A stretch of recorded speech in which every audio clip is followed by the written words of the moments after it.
Living Corporate is brought to you by The Access Point. The reality is, this is the largest influx of Black and brown talent corporate America has ever had. And as a result, a variety of talent entering the workforce are first-generation professionals. The other reality? Most of these folks aren't learning what it means to navigate a majority white workplace in their college classes. Enter The Access Point, a live weekly web show within the Living Corporate Network that gives Black and brown college students the real talk they need and likely haven't heard elsewhere. Every week, our hosts and special guests are dropping gems, so don't miss out. Check out The Access Point, airing every Tuesday at 7 p.m. Central Standard on livingcorporate.tv.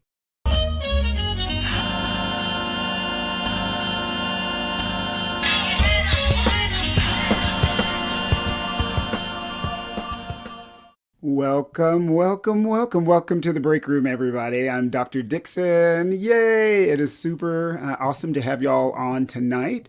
So the break room is a podcast. It is part of the living corporate empire that we're building to share information about being Black in the workplace. And so the break room is all about mental health for Black people in the workplace, because we know that sometimes those environments can be really, really stressful.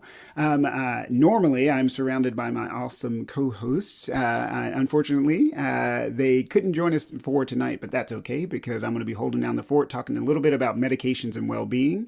That's going to be our topic for the evening. As always, make sure that if you have any questions, that you put those in the chat. And as always, we want you to follow us on Twitter. And send us any questions either through the email or directly through social media, because we always want to make sure to answer your questions. And so normally, Dr. Nikki would be here, awesome co-host, as well as Dr. Lawanda and Dr. G.A. And we are all mental health professionals that get to work with amazing people throughout the country. Today, you'll have me. So my name is Brian Dixon. I'm a child and adolescent psychiatrist based in Fort Worth, Texas. And so that's where I get to hang out and I get to work with patients, and I do some consulting work. And the main goal is to help people live their best lives. And so with the traditional podcast, what we typically do is we always start off at the top of the hour. We go through the tea, which is kind of the latest juicy news of the week. We then move through some kind of discussion, either a teaching point or a topic of discussion that allows us to learn a little bit about ourselves and our mental health. We then transition over into any questions that the audience has. And then finally, we finish up with the last nerve. And so since I am here today, I get to do the last nerve, and I'm super pumped and super excited because y'all, I'm tired and irritated. And so the last nerve is always the epitome of our podcast. So y'all will get to hear the last nerve tonight. So we're going to start back at the top of the podcast. Again, our discussion tonight is our medications and well-being, and so we'll get to that in a second.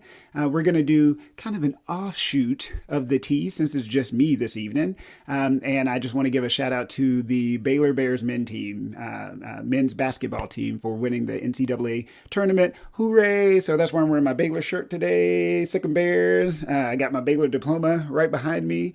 $80,000 worth of paper, I suppose. And so I just want to give a shout out to them because they worked really, really hard. I don't even play basketball. I don't even know how to play basketball. I'm one of those few Black dudes in the country that has no idea of how any of that stuff works. But that's okay, because we want to make sure that we give people their credit and credit where it's due, and they worked really hard. And so I'm super, super happy about that. So that's the tea today. I heard that the Gonzaga basketball team did something really awesome the game before the final, but I don't remember. Y'all will have to fill me in on all that stuff. So today, as a psychiatrist, I get to walk y'all through the world of medications and well-being. And like I said, if y'all have questions, by all means, ask.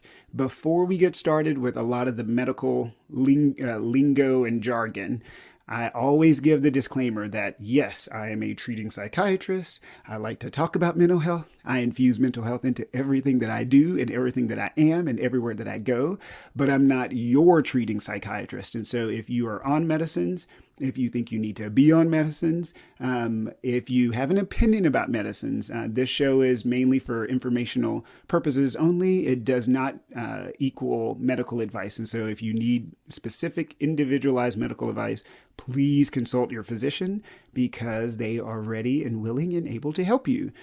No question is off limits.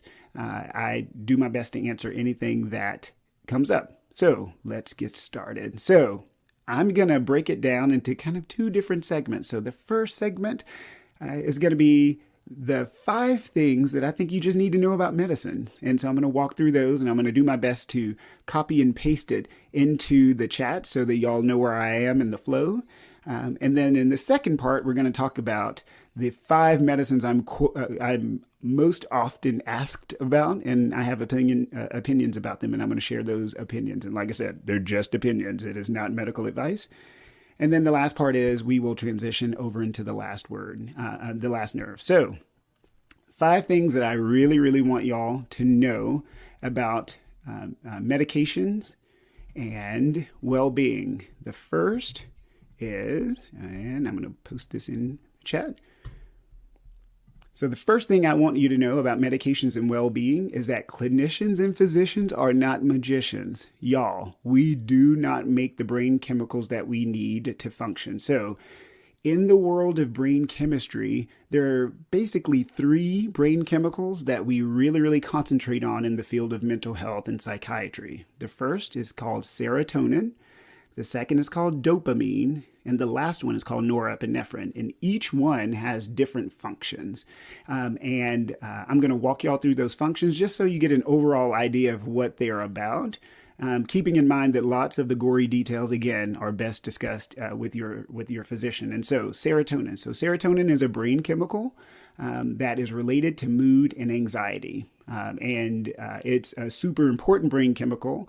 And in fact, it is so important that there are just as many serotonin receptors in your brain as there are in your gut. So your body uses lots of serotonin throughout the top to the bottom. So that's serotonin. Dopamine is related to mood and attention and a couple other things, including movement. But the ones that we're going to concentrate on tonight are mood and attention. And so that's serotonin, that's dopamine. And then dopamine, using some proteins, some enzymes, gets turned into something called norepinephrine. And norepinephrine is another brain chemical that is related to mood and anxiety. And so those 3 brain chemicals are the 3 that we're really going to concentrate on. And the point that I want to make to y'all is that, again, you make them. There's no way for me to give you a pill that includes these things. And so that's why I say we're not magicians. I can't wave a magic wand or throw a pill at you and produce these things. These are things that you actually have to produce yourself. And so the medicines that I use, or that any psychiatrist uses, pushes around those medicines, pushes around those brain chemicals and in different ways. So sometimes they will push out dopamine into the space between 2 brain cells. Sometimes they will block serotonin from being reabsorbed or sucked back into a brain cell. And it's those movements that we use to help you feel better over the course of time. And so I welcome questions about that. But the first thing I have to foundational of the whole entire talk is, yes, we do not, physicians do not create those brain chemicals because we are not magicians. And so that's the first point. Moving to the next point, the second most important point, which is you are what you eat, literally, for real, for real. Okay. So again, let me do my due diligence. I'm working double duty to make sure that I put this in the chat as well. So you are what you eat. There are particular brain chemicals, serotonin, dopamine, norepinephrine, that are made from the food that you eat. They, again, you create them from what you eat. So it's really important that you get a really well balanced diet. I know we talk about this all the time, like, oh my gosh, here we go again.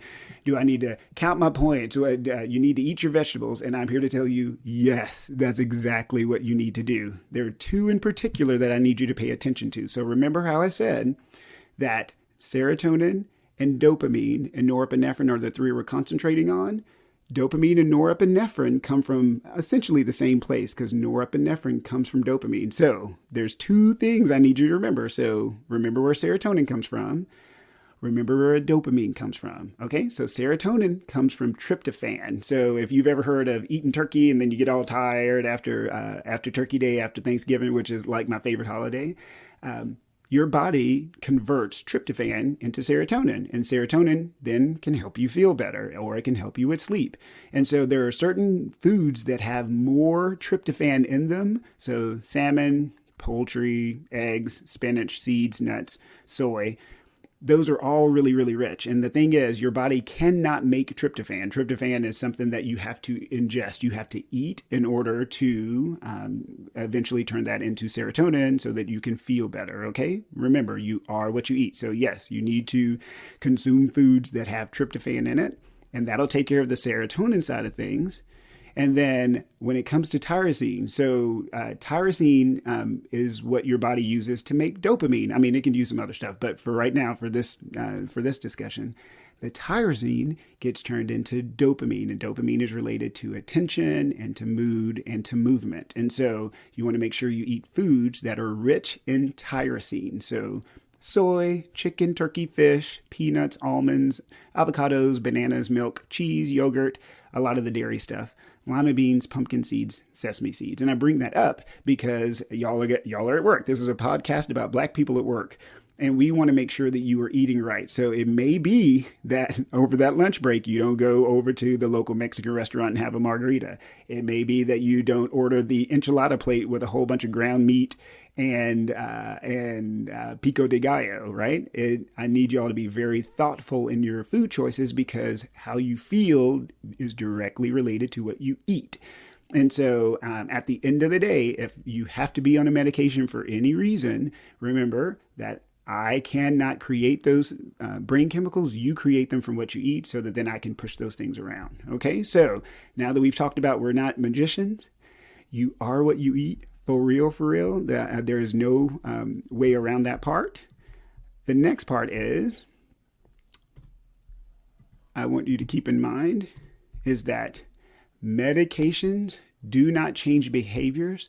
Therapy does. Okay, so I always jokingly say this to my patients and everybody that I work with, which is if I had a pill that would tell you what to do and make you do what I wanted you to do, I would put you on it. I'd tell you how to vote. I'd tell you to go get educated on the social justice topics of the day. Like I would do all sorts of stuff if I had that magic pill. But that magic pill does not exist. And so there is no medication for behavior. Instead, that's something that you have to work with. And that's why I'm super stoked to be part of a podcast with a whole bunch of psychologists, is because we talk about the importance and the power of therapy. And so therapy is what helps you change your own behaviors. And so learning your triggers, super, super, super, super important. So triggers are basically anything, any stimulus, any action that happens around you that you automatically respond to, most times not even thinking about what you're doing.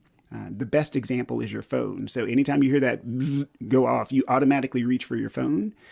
That is a conditioned response, right? So that is a conditioned movement. That's a conditioned behavior. And I want y'all to really work hard to be more aware of those behaviors, because then you'll start to see them everywhere. For example, lots of people will begin to use food as a trigger, a self-medicating trigger. So in other words, you get stressed out and you tend to eat tortilla chips, or you get stressed out and you'll eat ice cream. So, you're at work, your boss is getting on you, you have a report due, and your tendency is to want to go and self-soothe by using some type of calorie, either going out to eat at lunch, or, forget it, I brought an extra piece of candy, so I'll go ahead and eat that. And I'm here to tell you, you can do those in moderation, but be very, very careful because those can become self-perpetuating behaviors, right? So food is often used for self-medication.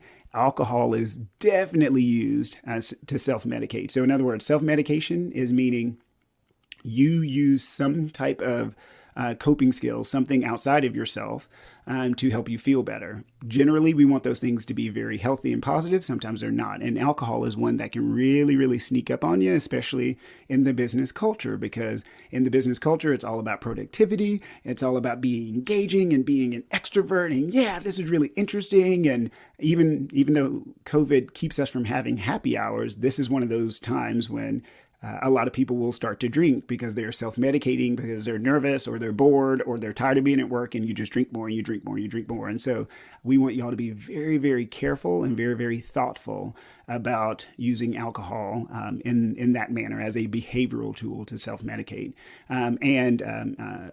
Same thing goes with sex. So, I can't stress this enough, and Dr. Lawanda is our resident expert in all things intimate relationship.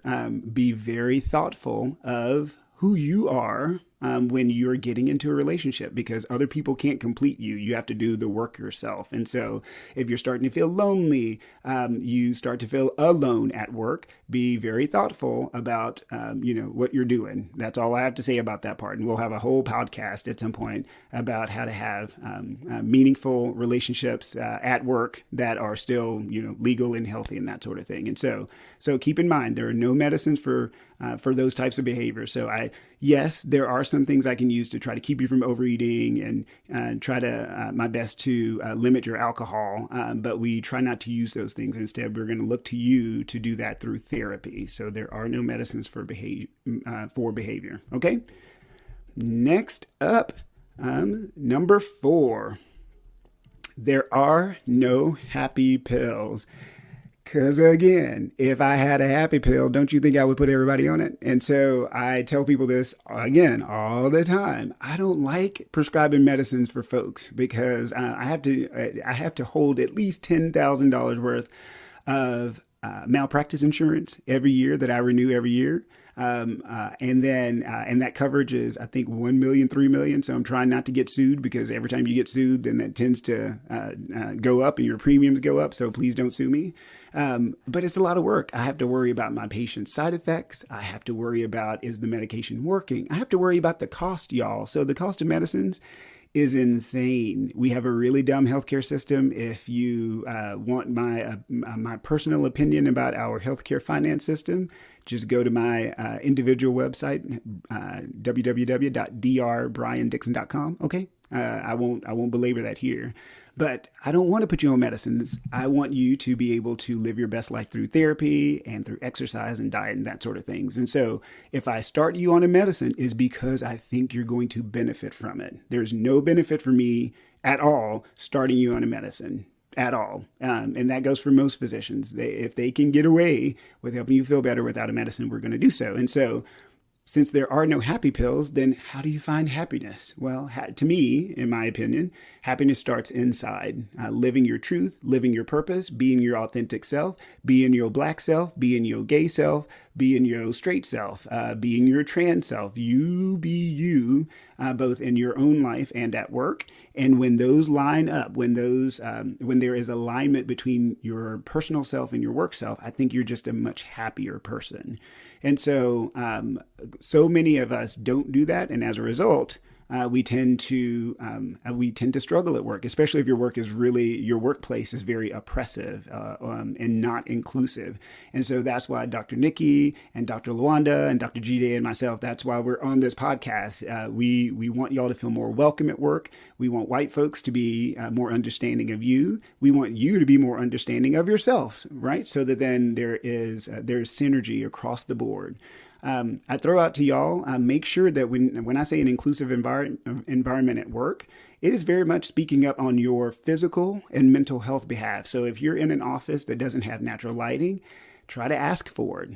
If there are ways that you can get fresh air, make sure to ask for it. So most places will have some type of occupational health officer or some type of consultant that works in occupational health to make sure that if you're sitting at a desk all day, that your desk is a good height, making sure that you have a chair that is conducive to the ergonomics of your back.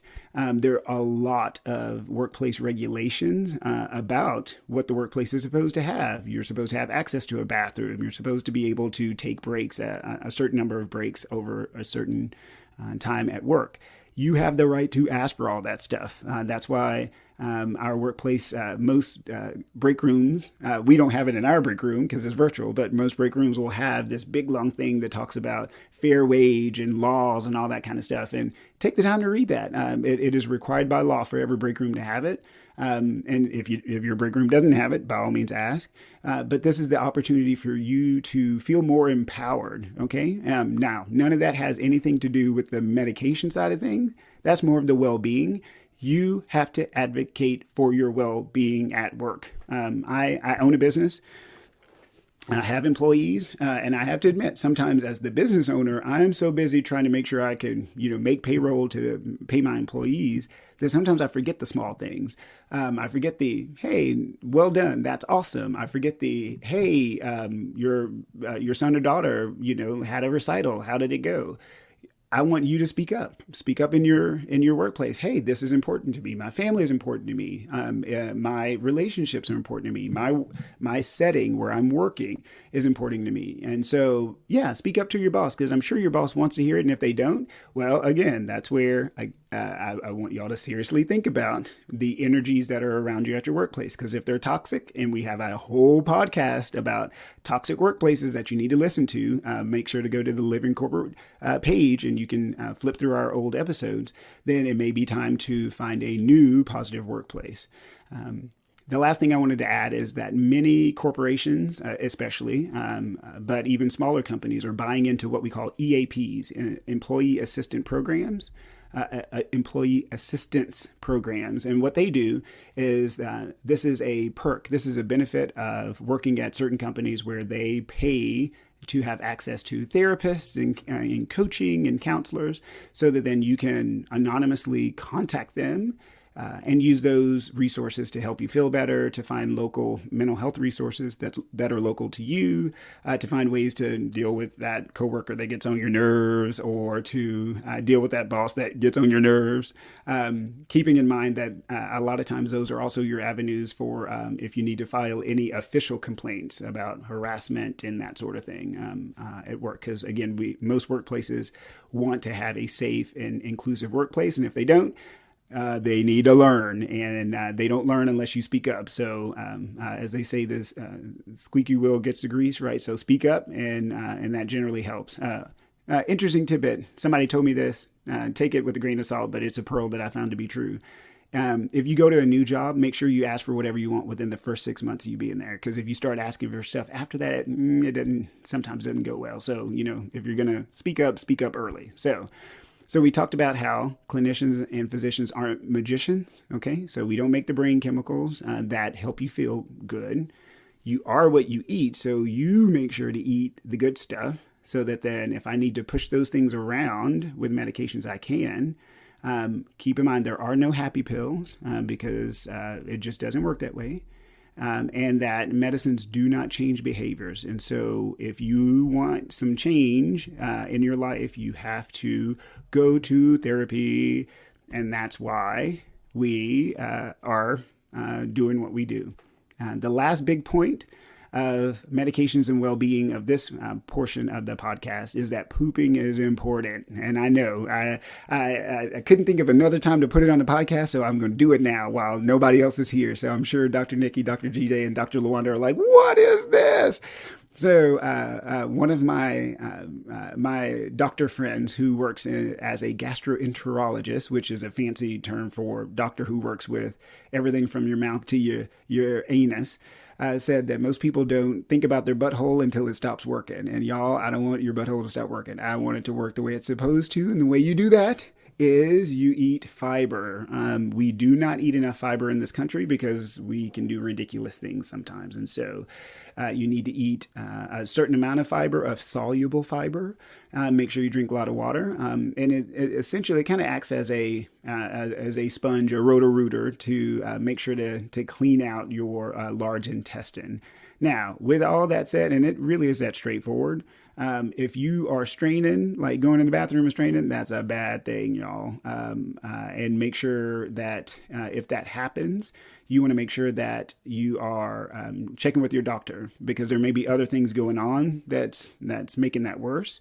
And we don't want that to happen, because straining can cause all sorts of stuff. You can pass out, you can have hemorrhoids. It's no good, no bueno for anybody. One thing I did want to throw out to you is that a lot of people do these colon cleansing things, and I be careful with those things. If you do what you're supposed to do with your diet, remember how I said, make sure that you're eating certain things so that you feel better. And remember that I said that there are just as many serotonin receptors in your gut as there are in your brain. If you're eating the right diet, you're going to feel so much better. You're going to poop a lot better, because constipation it's a big problem, and you're going to feel worse. There is no such thing as a liver detox, so I don't know who keeps bringing that up. So I want to make sure to put that on the record in the digital space to last forever. Your liver detoxes. It doesn't detox. It is the detox. It cleans everything. That's the whole point of the liver. And so when you're using those detox pills or doing those detox things, be very, very careful, because again, your liver will do, as long as you give your body water, as long as you're eating right and you're exercising, your liver will take care of all of the filtering that it needs to take care of. So you don't have to do anything special in that regard. And then since we are talking about the workplace, we want to make sure that you find the good bathroom. So everybody has the good bathroom at work. You already know. So just make sure that you take your time, don't strain, wash your hands when you're done, because lots of things get transmitted. Lots of viruses and things can get and bacteria obviously can get transmitted if that's not the case. So make sure that your setting is serene and as clean. And for those folks who can't poop at work, and I don't blame you, because you know how that goes, then again, plan your meals accordingly, because there's something called the gastrocolic reflex, which is a reflex in your body that when you eat at a certain amount of time after that, most times about 10, 15, 20 minutes, you'll feel the need to poop. And so be mindful of that if your gastrocolic reflex is really strong, because otherwise you'll get really anxious and if you can't use a bathroom. So all those things come together. I know it's a lot of information, but I'm just super glad that I got to share it on the podcast at the break room. Alrighty, so those are the 5 things that I want you to remember about medications and well-being. For some of y'all that are on other medications, so medications for diabetes, medications for high blood pressure, some of them can make constipation worse. Some of them can do other things. And so that's why it's even more important that if you have a pre-existing condition, so if you have a pre-existing condition like heart disease, congestive heart failure, diabetes, that you do these 5 things, because not only will it be good for your mental health, it's going to be good for your medical health as well. And so moving on to the next part. So we'll make sure that, good. So if y'all have questions, like I said, make sure to put those in the chat. And I see Dr. Lawanda out there, and we will get those questions taken care of. So we're going to switch over to talking about the 5 medicines that I'm asked about the most. Keep in mind, again, this is not medical advice. This is Dr. Brian Dixon doing a podcast for your informational entertainment. So I'm going to start with the one that I hear the most about, that I'm asked about the most, which is Prozac. So Prozac is the brand name. Fluoxetine is the generic name. And what it does, it works through the serotonin system. So it blocks serotonin for these brain cells over here, so that these brain cells over here can pick it up a lot easier. And over the course of time, most times 3 to 4 to 6 weeks, your sense of anxiety will come down. Your sense of depression will come down. But remember, it does not make you happy, because I don't have a happy pill. And it doesn't calm you down, especially in the moment. It's not designed to do that. And so it's a very safe medicine. It's been around for a really long time, and luckily is very inexpensive. And we use it for quite a few different things. So anxiety, depression, panic attacks. Again, it doesn't treat the panic attack in the moment. It's more to prevent the panic attacks from happening in the future. PTSD. It can be used with bipolar disorder if you're being treated correctly. So again, check with your doctor. So those are the big uses. Oh, OCD is another one. And so it's really, really common. And if I had to say love it or hate it, I would say I love it because it can be super, super helpful.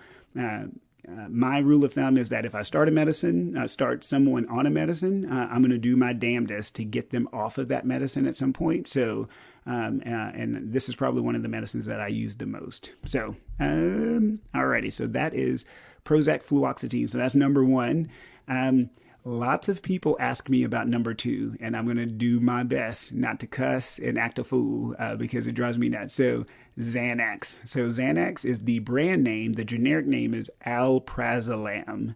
And what Xanax does, Xanax works on a different receptor that we did not talk about. The receptor affects GABA, G-A-B-A. You can look all that stuff up on Wikipedia. But the reason why I hate Xanax so much with the heat of 1,000 suns, and I wish they would take it off the market, is because it works too well. Bum, bum, bum. All right. So what happens when you hit the GABA receptor is that you get calm. The problem with Xanax is that it hits the GABA receptor so fast and so well that you get calm. The problem is it doesn't last very long. And boom, Dr. Lawanda, you're 100% correct. That means that you can build an addictive cycle. And so what we, in our circles, we call it psychological and physiological dependence. Psychological dependence meaning every time you get upset or you start to get anxious, you'll feel like you need it. And that is very, very worrisome. And then physiological dependence means that if I take it away, you actually go through withdrawals. You get really nervous, you get shaky, you get really irritable. And those two types of dependence mean that I try my best I do my damnedest to stay away from Xanax. I do. And the reason why is because there are lots of other options that you can use that don't work so fast and don't wear off so quickly. And when I say there's a lot, I mean, there's a lot of other options. And so if you're on Xanax, I'm not saying to stop it. In fact, don't stop it. That'd be a bad idea. You need to talk to your doctor first. What I am saying is know that there are other options out there that are not as addictive and just as helpful. And so, I wish they would take it off the market, but what do I know? I'm just a doctor that spent $225,000 on a degree, but whatever. So that's Xanax. So love it or hate it. I hate it. I hate it with the heat of 1,000 suns. Alrighty. Number 3, Adderall and Ritalin. So Adderall and Ritalin are stimulants. We use those in ADHD. A couple other things. So anytime you need to pay attention is essentially when you can use those medicines. And they are very short acting. So Adderall and Ritalin only work the day you take them. They do not work the next day unless you take them, right? So if you skip a day, forget your medicine at home, you're not going to pay attention. And so ADHD is it's actually very common. I didn't believe in it when I first started medical school. I was like, no, these are just bad kids and somebody just needs to give them a butt whooping because this is ridiculous, right? And so until I did my pediatrics rotation and I was in the room with a 8-year-old that had it, and I was like, holy shit, this is not only real, it's debilitating because kids literally cannot sit down sometimes, depending on the type of ADHD they have. Since this is an adult podcast for work, I want to tell y'all that there are lots of people in the workforce who have ADHD and they actually don't know it. And as a result, they are struggling at work. As overproducing adults, we tend to internalize everything. So if I can't concentrate, if I can't get my reports done, if I'm procrastinating too much, I turn it inwards and go, oh my God, I'm a terrible person. Maybe I don't like this job. Maybe this job isn't for me. Maybe this career is wrong. Well, sometimes it's actually untreated ADHD. And so if you think you have ADHD, talk to your doctor. That's what they're there for. Talk to your psychologist. That's what they're there for. And so Adderall and Ritalin, they work by increasing dopamine, making dopamine more available so that you can pay attention. And I like it. I like it a lot. The main side effect is appetite suppression for most folks. So you really don't even think about eating while you're on it. But we try not to, that does not mean that we use these for weight loss and that sort of thing. Nope, don't do that. That's a whole other discussion for a whole other day. This medicine is to help you focus and to concentrate. And so, when people ask about the addiction potential, so they actually design these things to not be addictive. They don't give you the sense of euphoria that it's some of its distant cousins like cocaine would give you. And so technically, they are very, very safe when you use them correctly. And that's the key. So make sure you talk to your doctor, right? And so I would say, love them or hate them. I love them. I write for them all the time, and they're super, super safe. Again, make sure that you do all of the other things I talked about earlier, especially with your diet, and make sure you moderate your caffeine. Alrighty, number 4 medicine that I'm often asked about in the context of bipolar, which is lithium. So lithium is very interesting. And I don't know if y'all can tell, but I love my job. I think it's great. And I think everybody should become a psychiatrist. So when it comes to lithium, so lithium is a salt. We actually don't really know how it works.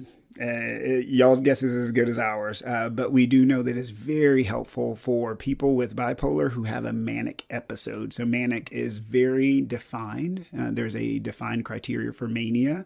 Most times it's not what you think it is. And so I hear people say all the time, oh my God, I'm so bipolar. And I'm like, if you're saying that, you're probably not. So be careful with that stuff because it is very well defined. And if you have questions about that, by all means, talk to your doctor, talk to your therapist. Lithium is a very safe medicine if you use it correctly. So one of the hiccups with lithium is that you have to get a lot of lab draws to make sure your blood level is correct. And quite a few people hate getting their blood drawn. And so some doctors will kind of be hesitant sometimes to write for that particular medicine. But if you are having trouble with mania or mood stabilization, it can be very, very helpful. And so the key is to make sure that your kidneys are healthy. And this is where all the other stuff comes in. So if you have diabetes and you're having kidney damage and you're on lithium, the issue is that lithium is only excreted through your kidneys. So in other words, if you don't have the filter, if your kidney filters aren't very good or you're causing damage due to your diabetes, you can actually get a buildup of lithium where you start seeing halos around light and you get really jittery and your hair can start to fall out and stuff. So you need to be very, very careful. And so talk to your doctor as always, but used in safe quantities. Lithium is awesome. So yay, I love it. Alrighty. And again, just talk to your doctor. And then the last medicine, last but not least, that I get asked about all the time is Ambien. There's certain medicines that I just hate. And Ambien is one of the ones, again, that I hate. So Ambien is actually a distant cousin. It's not distant. It's a cousin to Xanax because of the way that it works. I can't even remember the generic name of it because I just try to avoid it like the plague. And so Ambien, there was, I think a few years ago, people were like, oh, well, I was hearing about people taking Ambien and having all these weird dreams and, getting up in the middle of the night and driving around and all that. And yep, it is possible. So Ambien and Xanax hit the exact same receptor as alcohol. And so for people who drink alcohol plus use Xanax or Ambien, you run the risk of some really major interactions because it can keep you from breathing, like literally kill you. It can do all sorts of stuff. And so I want you to be, if you're listening to this podcast, be very, very careful. Are they safe in small quantities? And if you're using them correctly? Yes, because they are. They are FDA approved. They are very, very safe. If you're on them, don't stop them unless you talk to your doctor. Like I said, I'm not trying to fearmonger. I'm just trying to educate. But if you can do everything else to help yourself sleep, exercise, lose weight. If you have, if you snore and you have sleep apnea, go get that treated or checked and get your CPAP. Avoid alcohol. Don't use the bedroom for anything other than sleep or sex, right? So if you can do all of those things to make sure that you can fall asleep without Ambien, then please do so. If you use Ambien, just use it carefully. If you find yourself using escalating doses of Ambien or escalating doses of Xanax, you need to go talk to somebody. You need to talk to your physician, your psychiatrist, whoever's writing for your medicines. Okay, so do I love it or do I hate it? I hate it. I hate Ambien. So alrighty, so those are the top 5 medications that I'm asked about. For you in the workplace, I want you to just be mindful that the best medicine is diet, sleep, and exercise, right? So start with those things first. If you need to be on a medicine, just make sure you take it the way that it's written. Make sure that you take it at your doctor's instructions. And then if you're self-medicating, again, call yourself on your triggers and be very alert to what you're doing. Alrighty. So I hope that those 2 sections and those 2 segments were helpful. All the medications and well-being, and then my top 5 love them or hate them list. Alrighty, before we jump into the last nerve, I want to make sure of course, okay, there we go. Before we jump into the last nerve, I want to make sure to give a shout out to Living Corporate once again, because they are our hosting platform, and we're really, really lucky to be on the break room. So do I love or hate lithium? I love lithium. I think it works great for who it works for. So yeah, so especially if you have a history of bipolar with mania, it's very generally very safe and very effective if you use it correctly. Alrighty, so let me find my phone, because our rule is our last nerve, we always shoot for a 90-second last nerve, and so I'm gonna pull up my stopwatch, and we're gonna go for 1 minute and 30 seconds. So my last nerve for today, y'all, is willful ignorance. So I am in Fort Worth, Texas. I love this city. Yes, we have a long way to go when it comes to racial justice and equality, but I just got a notice that there's going to be a White Lives Matter rally in Fort Worth, and I think it's the dumbest shit I have ever heard. And the reason why I say that is because, number one, we all know that white lives matter because we see it every single day. And just because we say Black Lives Matter does not negate the idea that we believe that white lives matter too. So let's get that correct. Number two, especially as treating psychologists and psychiatrists, we love working with people. Sometimes we work with people who don't even agree with us. Sometimes we work with people who don't know their blind spots, but we work with them anyway, regardless of their color. But what we cannot stand, and myself included, is willful ignorance. When you know better and you choose not to do better, that's a problem. That's a big old problem. And so when we see things like this, especially in an age right now where diversity, equity, and inclusion is being talked about, it's online, it's in every corporate manual, everybody's putting out a notice. When you do that stuff, it's so hurtful. It is so hurtful. And so what we want is our white allies to stand up and say, this is bullshit. Stop doing that. That's not helpful. Okay. And I want every person, regardless of color, but especially our white allies, to use that phrase. That's not helpful. Willful ignorance is not helpful. And there's no way we're going to excuse you of your behavior when you know better. Like my mama said, if you know better, you have to do better. Okay? Let me just be clear about that. All right. Whew, got my blood pressure up and it's all hot in my home studio. Lord have mercy. All righty. So I hope that you enjoyed the podcast on medications and well-being. I'm Dr. Brian Dixon. Like I said, super, super glad to have y'all on tonight. If you have any other questions, make sure to let us know on Twitter. We are at the Break Room LC. If you want to send us any messages, make sure to send it to thebreakroomlc@gmail.com. On behalf of Dr. Lawanda and Dr. Jide and Dr. Nikki, who are the hosts of your Black Folks at Work podcast, known as The Break Room, we are out. Thank y'all so much. See you later. Living Corporate is a podcast by Living Corporate LLC. Our logo was designed by David Dawkins. Our theme music was produced by Ken Brown. Additional music production by Antoine Franklin for Musical Elevation. Post-production is handled by Jeremy Jackson. Got a topic suggestion? Email us at livingcorporatepodcast@gmail.com. You can find us online on Twitter, Facebook, Instagram, and living-corporate.com. Thanks for listening. Stay tuned.